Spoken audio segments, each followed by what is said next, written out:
5 আগস্টে ছাত্র জনতার অভ্যুত্থানে দেশ ছেড়ে ভারতে চলে যান আওয়ামী লীগ সভাপতি শেখ হাসিনা। এদিন দলটির প্রায় সব নেতাকর্মী আত্মগোপনে চলে যান।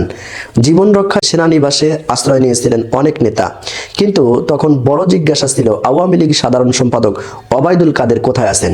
তিনি দেশে আছেন নাকি বিদেশে, এমন প্রশ্ন ছিল রাজনৈতিক মহলে। সময়ে সময়ে তাকে নিয়ে নানা গুজব আর গুঞ্জন ছড়িয়েছে বাতাসে। আমাদের হাতে আসা তথ্য অনুযায়ী গণ অভ্যুত্থানের পর 3 মাস 5 দিন তিনি দেশেই ছিলেন। দেশে কোথায় ছিলেন? দেশের কোথাও একটা জায়গায় তিনি আত্মগোপনে ছিলেন। এই সময় তিনি নিরাপদেই ছিলেন। দলের সভাপতির মতো তিনিও ভারতে আশ্রয় নেওয়ার অনেক চেষ্টা করেছেন। এই সময়ে যোগাযোগের চেষ্টা করেছেন দলীয় সভাপতির সঙ্গে, অর্থাৎ শেখ হাসিনার সঙ্গে যোগাযোগের জন্য অনেক চেষ্টা করেছেন। সেখান থেকে সাড়া মেলেনি, অর্থাৎ শেখ হাসিনা তাকে কোনো পাত্তা দেয়নি। সূত্রের দাবি, বৈষম্য বিরোধী আন্দোলন নিয়ে ওবায়দুল কাদেরের দেওয়া বক্তব্যে যার পরে বিরক্ত ছিলেন দলের সভাপতি।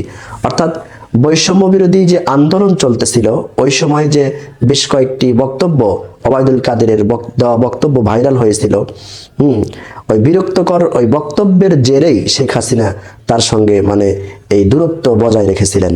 ছাত্রদের আন্দোলন দমাতে নাকি ছাত্রলীগই যথেষ্ট, এরকম একটি বক্তব্যই আন্দোলনকে আগুনে ঘি ঢেলে দিয়েছিল বলেই দলটির নেতারা মনে করেছেন যে আন্দোলনের জেরে শেখ হাসিনার সরকারকে এক বিধ্বংসী পরিণতি দেখতে হয়েছে। আমরা জানতে পারি গত 8ই নভেম্বর ওবায়দুল কাদের শিলং হয়ে ভারতের কলকাতায় পৌঁছান। এরকম একটি খবর রয়েছে তিনি এক বিশেষ স্থানে আয়েশেই দিন কাটাচ্ছিলেন। তবে কিভাবে দেশ ছাড়বেন তার ফন্দি ফিকির করছিলেন।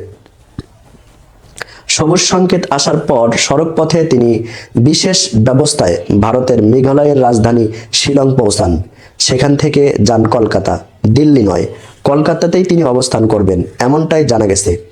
ভারত সরকারের কাছে তার জন্য কেউ কেউ লবিং করেছিলেন। এক্ষেত্রে শেখ হাসিনা কোনো আগ্রহ দেখাননি। অর্থাৎ ভারত সরকার অনেকে মনে করেছিলেন যে আওয়ামী লীগের সাধারণ সম্পাদক ওবায়দুল কাদের এজন্য আওয়ামী লীগকে যেহেতু ব্যবহার করে তারা অনেক স্বার্থ হাসিল করেছিলেন, যে কারণেই সাধারণ সম্পাদক ওবায়দুল কাদের নিয়েও তাদের একটা লবিং ছিল। আওয়ামী লীগের সাধারণ সম্পাদক ওবায়দুল কাদের সরকার পতনের কয়েকদিন আগে থেকে হঠাৎ নীরব হয়ে যান।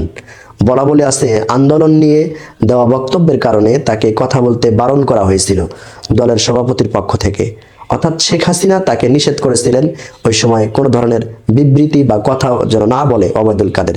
কেননা তিনি তো হঠাৎ এমন সময় এমন এক কথা বলে ফেলেন যেটার জেরে জনতা, রাজনৈতিক দল সকলেই বিক্ষিপ্ত হয়ে যায়, ক্ষিপ্ত হয়ে যায়।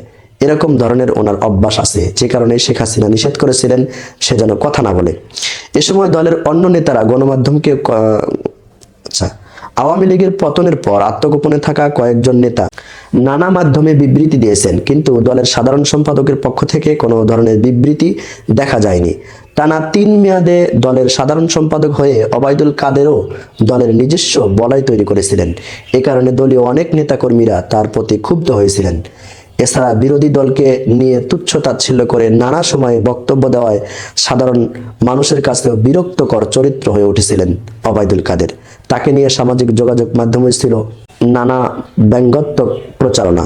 অর্থাৎ ওই যে আন্দোলনের সময় আন্দোলন দমন করতে না পারায় গণ অভ্যুত্থানের সময় ওবায়দুল কাদেরের একটি বক্তব্য ভাইরাল হয়েছিল। সে বলেছিল যে আন্দোলন দমাতে ছাত্রলীগই যথেষ্ট। তার এই বক্তব্যের কারণে সর্বস্তরের মানুষ তার প্রতি, তার চরিত্রের এই বক্তব্যটি, অর্থাৎ তার এই বিরক্তকর চরিত্রের এই বক্তব্যের কারণে মানুষ ক্ষুব্ধ হয়েছিলেন, যার জেরে তাদেরকে পতন করতে বাধ্য হয়েছিল জনগণ।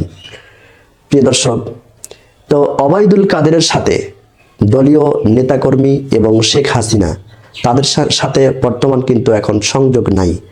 অর্থাৎ শেখ হাসিনার সাথে প্রায় মাঝে মধ্যে বিভিন্ন কল রেকর্ড, বিভিন্ন বিবৃতিকর বিভিন্ন কথা অন্যান্য নেতার সঙ্গে বলতে দেখা যায়, কিন্তু ওবায়দুল কাদেরের সাথে কোনো নেতাকর্মী এবং দলের সভাপতি শেখ হাসিনার সঙ্গেও কোনো কথা বা যোগাযোগের কোনো প্রমাণ কিন্তু এখনো পাওয়া যায়নি।